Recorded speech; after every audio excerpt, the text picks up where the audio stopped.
se aprobou a convocatoria de case un centro de axudas predoutorais.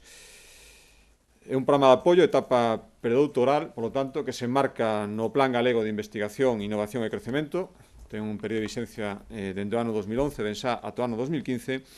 e respecto ao acordo que se tomou, o programa que se autorizou, decir que representa un investimento de 6,3 millóns de euros que vai permitir subvencionar esa planificación 94 contratos e que aporta respecto a outras convocatorias novidades que creemos que son importantes. A primeira é que a Xunta por primeira vez vai asumir o financiamento íntegro deste programa, polo tanto as universidades non terán que aportar nada, antes aportaban un 20%.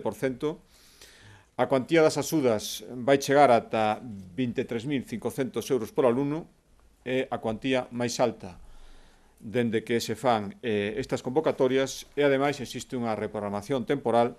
isto pedido polas universidades, para que entre a convocatoria que tamén se fai con carácter estatal e a convocatoria que se fai dende a Xunta de Galicia a que responde a aprobación deste programa, exista a necesaria coordinación para garantir ao final o maior número tamén de contratos posibles e que, por mor de solapamentos, poidera quedar xente fora, evitar precisamente esta circunstancia.